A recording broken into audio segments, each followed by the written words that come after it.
O Rio Grande do Sul ocupa a posição estratégica na produção e oferta de alimentos: arroz, trigo, aveia, maçã, uva, soja, carne bovina, suína e de frango. O estado está entre os principais exportadores de fumo, frango, soja e arroz. As lavouras temporárias ocupam mais de 9 milhões de hectares. Cerca de 90% dessa área é voltada à produção de grãos. Cereais e oleaginosas são a principal atividade agrícola do estado. Dos 20,3 milhões de hectares ocupados pelos 440 mil estabelecimentos agropecuários gaúchos, cerca de 46% são pastagens. As pastagens naturais, concentradas no bioma Pampa, ocupam mais de 8 milhões de hectares, 89% do total. O Rio Grande do Sul possui o 6º maior rebanho de bovinos, o 2º maior rebanho de equinos e o maior rebanho de ovinos do Brasil. Uma parcela expressiva dos agricultores gaúchos está organizada em cooperativas. Segundo o Sindicato e Organização das Cooperativas do Rio Grande do Sul, são cerca de 150 cooperativas agropecuárias, com 300 mil associados e 33 mil empregados. As enchentes catastróficas trouxeram impactos na produção agropecuária, perda de lavouras, máquinas, equipamentos, instalações, animais e etc. Além da destruição de pontes e estradas, as chuvas devem prejudicar futuros plantios pelo encharcamento dos solos e perda da camada superficial por erosão. Sobre essa complexa temática e os desafios para superá-la, o pesquisador Evaristo de Miranda conversa com Alceu Moreira, presidente nacional da Fundação Ulisses Guimarães. Ele cumpre o 4º mandato como deputado federal pelo Rio Grande do Sul. No Congresso, tem sido presença constante nas listas dos parlamentares mais influentes do Brasil. Também é presidente da Frente Parlamentar do Biodiesel e já comandou, por 2 anos seguidos, a Frente Parlamentar da Agropecuária, a FPA. Olá, bem-vindos ao Brasil Verde, um programa dedicado à sustentabilidade da agropecuária brasileira. E hoje nós vamos conversar, em particular, sobre a agropecuária do Rio Grande do Sul, que enfrenta muitos desafios, e do conjunto da atividade agropecuária no Brasil, não é que apesar de todas as dificuldades, sempre avança. Eu quero dedicar a maior parte desse tempo para ouvir o nosso entrevistado, que é uma pessoa que sabe tudo dessa temática e que eu agradeço a participação aqui no nosso programa, que é o deputado federal Alceu Moreira. Bem-vindo ao Brasil Verde, Alceu. Um abraço para todos os ouvintes, meu querido amigo Evaristo Miranda. Eu quero começar esse programa conversando com vocês sobre o meu primeiro contato com Evaristo Miranda. Eu estava chegando na Câmara, era final de 2011, tá? Eleito deputado federal a primeira vez, e estava em pleno debate o Código Florestal. Pensa em algo complexo, 580 e poucos artigos. E aí eu conversei com meu querido amigo Colato, né, que é daqui de Santa Catarina. Ele disse: Alceu, vamos conversar com o Evaristo, ele vai nos ajudar. Conversamos com o Evaristo e fomos a São Paulo, para Embrapa Campinas, fomos lá conversar com ele. Mal nós sabíamos que quando chegássemos, além do café da manhã, o carinho que ele nos tratou, tinha 580 e poucos artigos escrito à mão, em papel gigante, nas paredes daquela sala, dizendo exatamente onde é que estavam os pega-ratão, onde é que era assim, mais ou menos, a palavra que permitia a dupla interpretação, onde é que tinha os problemas. Aquilo foi tão importante para mim, pessoal, tão importante. Quando eu cheguei na Câmara, eu conversava sobre o Código Florestal e vinha no meu cérebro o cantinho onde estava aquela frase. Onde estava aquela letra? E um dia o Caiado me perguntou: vem cá, tu é formado em Direito? Tu decorou esse código antes de vir para cá? Como é que tu sabe tantas coisas sobre o código? Nós estamos aqui desenhando esse Código Florestal esse tempo todo, tem coisa que não sabemos. Não sabia ele que o meu querido amigo Evaristo Miranda, junto com o Colato, me ajudaram enormemente. Meu mandato começou com certeza em virtude desta generosidade desse querido amigo, que se o agro brasileiro tivesse os olhos do Evaristo e trabalhasse na organização do orçamento, da organização do seguro, da pesquisa, tecnologia e inovação, nós certamente seríamos muito melhor do que somos hoje, embora todas as vitórias que tenhamos conseguido. Minha origem, eu sou de uma família de 7 irmãos, nascido num lugar chamado Sangafunda, hoje é um município de Terra da Areia. Quando eu nasci era Osório, porque depois teve as emancipações, e nós tirava leite, trabalhava na roça. Eu andava 3, 4, 5 quilômetros para ir para o colégio, dependendo das séries que eu estava fazendo, às vezes levando um carro de madeira, uma caixa de madeira com roda, e eu pegava peixe no entreposto de pesca, que tinha uma lagoa perto, para poder fazer um dinheirinho antes de chegar à escola. Eu tinha 6, 7, 8 anos de idade, andava carregando, arrastando aquela caixa quilômetros e quilômetros, para depois chegar em casa e poder comprar querosene com a mãe, poder comprar alguma coisa que sempre faltava. Naquela época nós não tínhamos luz elétrica, né? Eu só fui conhecer luz elétrica já com quase 10 anos, 10, 11 anos, e nós não tínhamos luz elétrica. Vocês talvez não percebam isso, mas é a longa viagem que nós fizemos, né? Nós não tínhamos banheiro, chuveiro, né? Não existia isso. A gente fazia higiene numa gamela de madeira com água morna ali e lhe tirava leite, e a nossa propriedade era a terceira que o entreposto do leite pegava o leite, o caminhão. E como naquela época não podia chegar onde o leite era recolhido no entreposto depois do sol nascer, porque o leite ficava ácido, nós tínhamos que levantar 2h30 da manhã. Então pensa numa criança com 6, 7 anos, levantar de pé descalço, com geada, com tudo, ir para o meio do campo, separar a vaca, trazer para tirar leite. Quando o dia amanhecia, nós já tínhamos trabalhado 4, 5 horas, vinha, se lavava, tomava café e pegava um cartapaço era uma bolsa de pano com um caderno dentro, saía caminhando ou então carregando esse carrinho. Foi uma infância que no interior não é diferente de quase ninguém. Todos passaram muito trabalho com isso, mas isso gerou para nós uma personalidade distinta. A gente, por natureza, somos pessoas ao mesmo tempo muito amáveis e muito rústicas, porque a gente não conhece a dificuldade que a maioria sente. Para nós, as coisas são muito simples. Hoje, já com 70 anos, eu ando 2.500, 3.000 quilômetros na semana no Rio Grande do Sul, e alguém me pergunta, mas tu não fica cansado? Mas, meu Deus, passando pelo que eu passei, sentado num carro com ar-condicionado, não posso ficar cansado. Então, minha vida veio de lá, depois vim para o colégio estudar aqui na cidade de Osório, daí já participando da política estudantil, mas sempre muito ligado na política e muito ligado naquilo que eu achava que era injusto com a população. A injustiça, de modo geral, me incomodava, e ao longo dos anos isso transformou minhas pautas de lutas políticas, né? Eu fui vereador na minha cidade, depois fui vice-prefeito, depois prefeito, depois deputado estadual por 2 mandatos, fui presidente da Associação dos Prefeitos do Rio Grande do Sul, muito organizada, que é a FAMURS. Depois fui presidente da Assembleia Legislativa, e aí fiz 2 mandatos de deputado estadual, um como secretário de Estado e outro como deputado na Assembleia, e logo depois fui então disputar o espaço na Câmara Federal, onde estou no 4º mandato. Na Câmara Federal, desde o Código Florestal, abriu-se o flanco para nós nos dedicar de corpo e alma ao agro.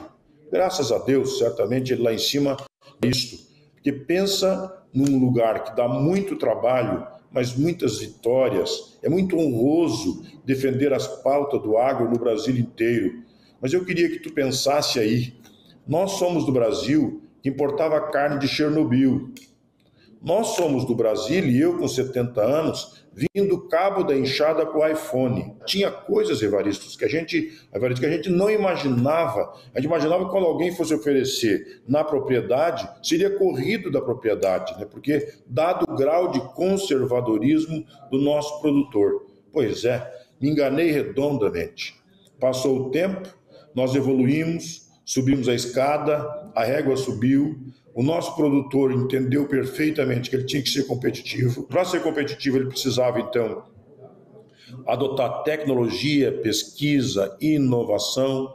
E quando menos se espera no dia de hoje, tudo que vem de novo no Brasil vem para a lavoura. Toda a tecnologia que vem. Imagina, Evaristo, nós andávamos nas ruas de Porto Alegre, meus irmãos saíam daqui, eu sou mais novo de uma família de 7 irmãos, Eles iam trabalhar em Porto Alegre e compravam umas roupas diferentes, a gente ficava louco de ciúme. Meu Deus, que roupas bonitas. Quando nós andávamos nas ruas de Porto Alegre, as pessoas riam de nós. A nossa vestimenta era diferente, né? Hoje, a lavoura do Rio Grande do Sul é por onde entra a maior inovação e tecnologia no país inteiro.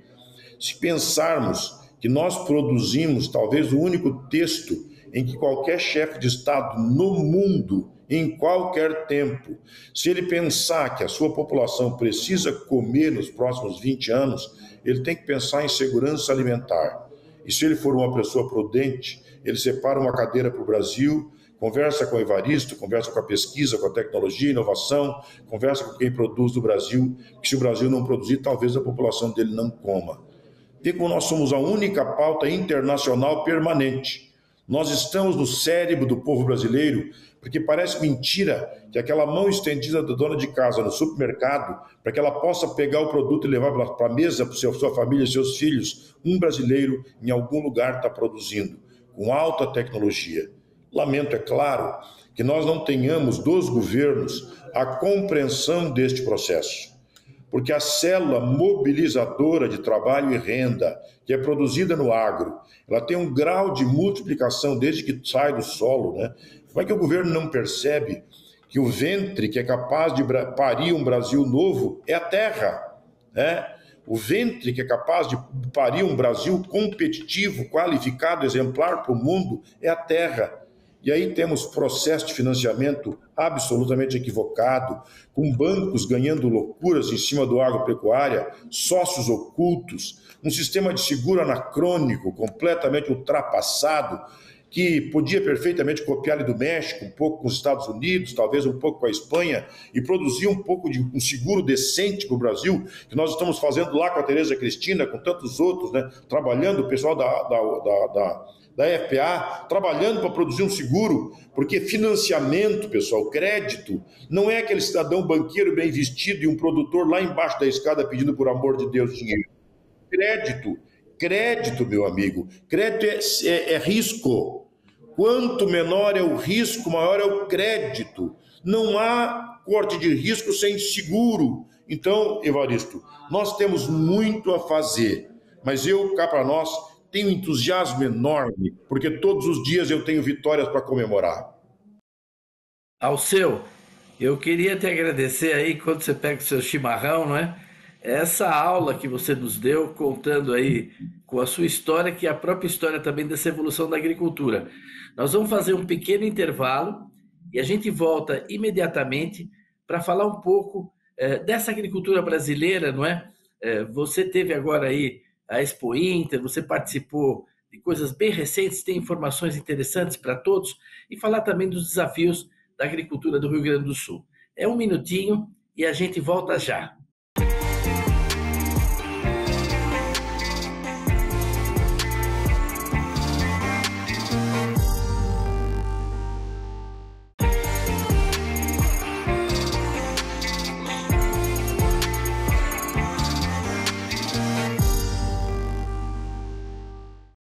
Olá, nós estamos conversando com o deputado Alceu Moreira sobre os desafios da agropecuária brasileira, sobre a evolução extraordinária que aconteceu nesse setor, o quanto ele contribui, não é, para o desenvolvimento do país e talvez também o quanto, infelizmente, ele é maltratado e mal compreendido, né, por autoridades, por pessoas que poderiam estar tendo no agronegócio uma alavanca, né, para o desenvolvimento social e econômico do país. Deputado, o senhor esteve recentemente na Expo Inter.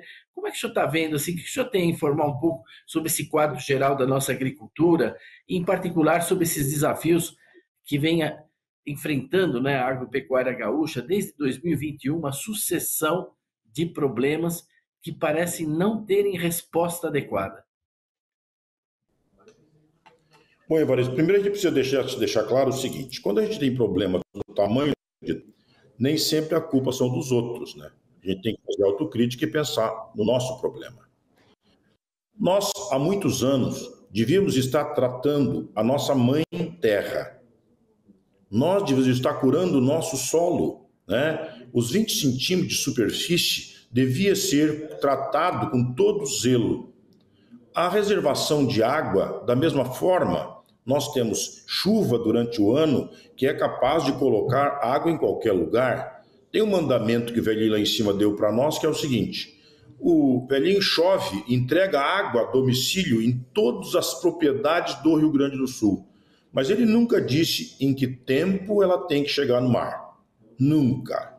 Portanto, é possível reservar e produzir no Rio Grande do Sul. Então, tratar a reservação e tratar do solo, acidez, calcário, fósforo, nutrientes, todas as composições do solo, precisa tratar. Nós acabamos criando, Evaristo, um país que em cada cidade que tu vai, as ruas principais são tapadas de farmácias. É porque esse é um país que aprendeu a tratar a doença ao invés de tratar a saúde. Ao invés de tratar a causa, ele trata a consequência. Ele é o bode expiatório, o cliente predileto daqueles que querem faturar pela ignorância de achar que sempre tem alguma coisa que cura tudo. Não, não cura, com certeza não. Então, no Rio Grande do Sul, não tenha dúvida que nós temos problemas de toda sorte, mas grande parte dos problemas são que não acordamos e precisamos acordar, que nós temos que tratar a recomposição orgânica do nosso solo. Nós precisamos disso. Não dá para ficar tratando pura e simplesmente com recomposição ocasional a cada safra e depois as consequências sendo tratado com herbicida e inseticida em todos os lugares. Eles são necessários, são importantes, mas se a gente puder prevenir é melhor. A Embrapa tem todos esses estudos disponíveis e nós não utilizamos para recuperar solo degradado. Então, primeira, autocrítica. É preciso fazer autocrítica. Por que não fizemos reservação de solo? Porque aí no Brasil nós temos uma senhora que se fardou de ambientalista, mas na verdade é um ambientaloide, é uma doente mental ou pior, uma pessoa financiada por ONGs para vender a imagem do Brasil irresponsável. Tu sabe, Evaristo, eu acho que o fogo que queima a Amazônia neste momento na Marina Silva é um fogo diferente do que queimou nos outros governos. Eles conseguem fazer uma narrativa que agora o fogo, o culpado é outro. Antes era nós os culpados, era a produção primária. Não, nós temos condição de fazer controle também do fogo, com certeza sim. Mas vai lá e dá escritura pública e registro, independente do tamanho da propriedade, para aquele cidadão que não é grileiro. Em algum período da vida brasileira, por lei, ele pôde ocupar, alguns com a família de 14, 15, 20 pessoas, e dá escritura pública e registro. Bota lá um CPF para te encontrar a pessoa, acontecer alguma coisa. Vocês fazem a terna geral de permitir que dê propriedade, exatamente essa esculhambação interessa às ONGs que querem vender a imagem do Brasil como se fosse uma posição para impedir nossa capacidade produtiva. Aqui no Rio Grande do Sul, nós tínhamos uma ideia de que, dada a proporção da catástrofe, a população tinha que guardar luto, né? Isso não é verdade.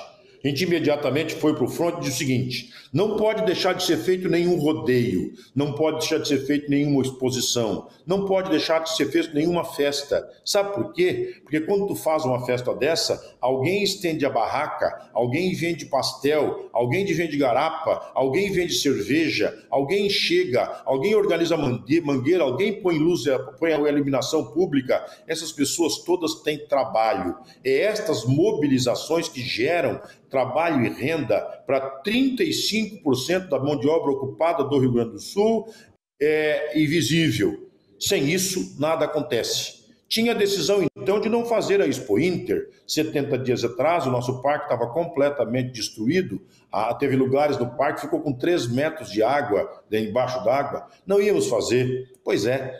Resolvemos fazer uma reunião e os setores disseram o seguinte: o Estado que não se preocupe, aquilo que o Estado não puder fazer, nós vamos fazer. Vamos fazer a feira. Foi uma vitória retumbante, gigantesca. Para te ter noção, só a agricultura familiar, eu queria que tu que está me vendo aí pudesse desfilar na agricultura familiar. Evaristo, tu que gosta muito de história, tem 3 palavras que definem a nossa vida por onde andarmos no mundo, que é cor, odor e sabor. Essas 3 palavras definem o que é a cultura alimentar, hábitos e costumes de cadeias curtas, de lugares pequenos. Pois é, estou andando na agricultura familiar aqui no Rio Grande do Sul, a sensação do pedacinho da Itália, um pedacinho da Alemanha, um pedacinho da Suécia, um pedacinho do Japão, em qualquer lugar, porque o interior do Rio Grande do Sul, por essa imigração maravilhosa que teve aqui, produz uma agroindústria fantástica. Eles conseguiram vender 10 milhões de reais na agricultura familiar. Sabe o que é uma pessoa vender 1 tonelada de doce de abóbora numa tarde? Como é que se vende 1 tonelada de doce de abóbora numa tarde? Pois é, aquele pavilhão com cor e odor e sabor tinha o gosto e o cheiro da nossa lavoura, do que tem de melhor, da nossa gastronomia. Foi muitas pessoas, 700 mil pessoas passando por lá. A Expo Inter teve um faturamento de 8,1 bilhões de reais, superou em 2 bilhões de reais o faturamento da Expo Inter anterior. Ali mostra claramente que quando o nosso aeroporto voltar a funcionar, a nossa Gramado vai pulsar enormemente de novo, a camareira vai ter cama para arrumar, o garçom vai ter prato para servir, a cozinheira vai ter cozinha para fazer, nosso turismo vai funcionar, a área dos vinhedos vai funcionar, a nossa central de distribuição de produtos agrícolas vai voltar a funcionar 1000, e os hortigranjeiros de ótima qualidade, nós temos tido tempo e temperatura da melhor qualidade. Os nossos produtos hortigranjeiros aqui são maravilhosos, maravilhosos. Nós estamos produzindo uma grande safra.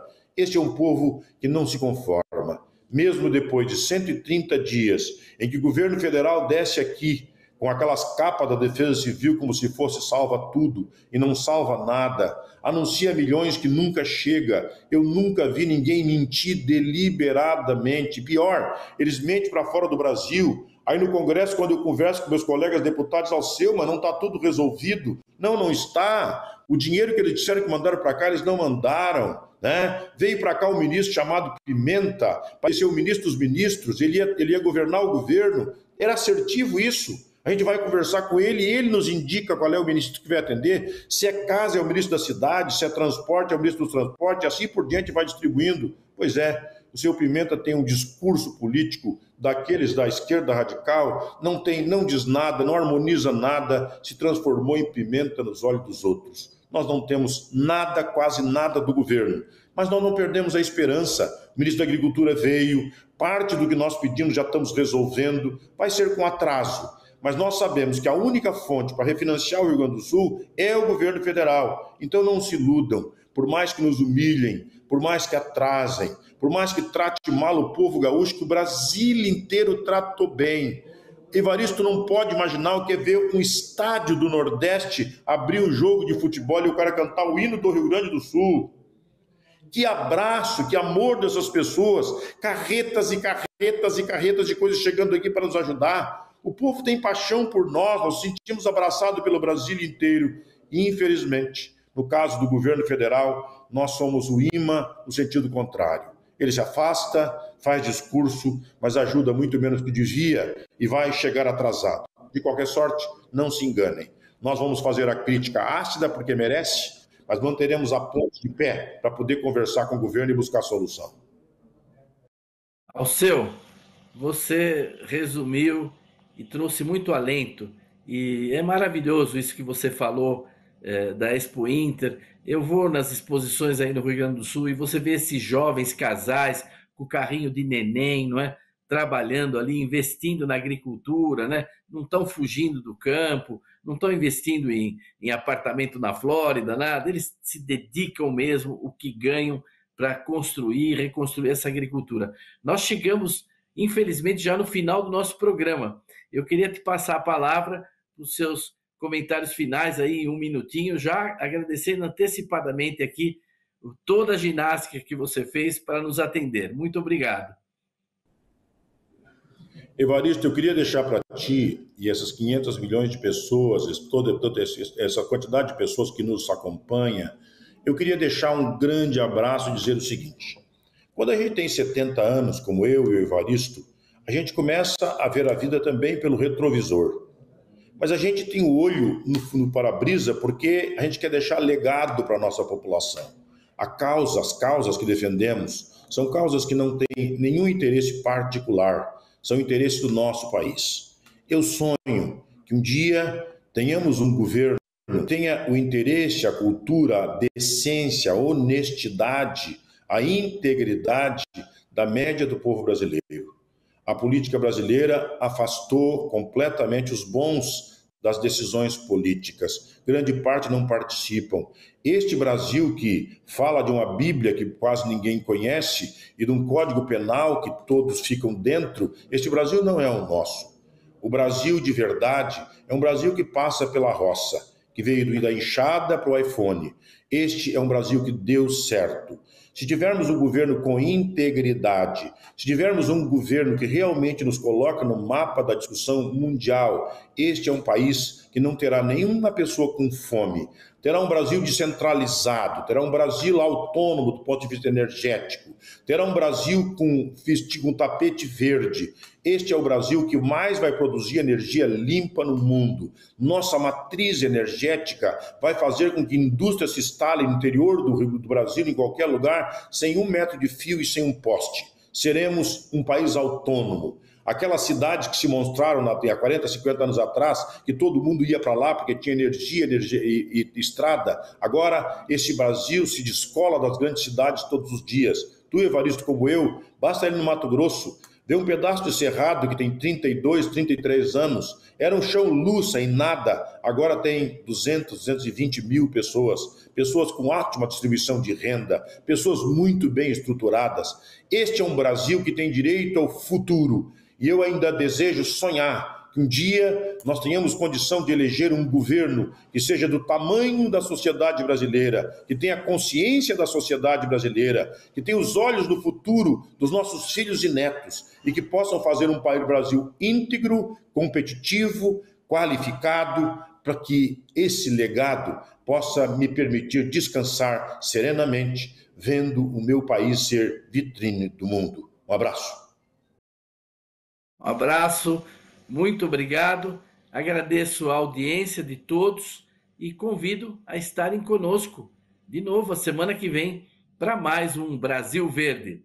Até lá!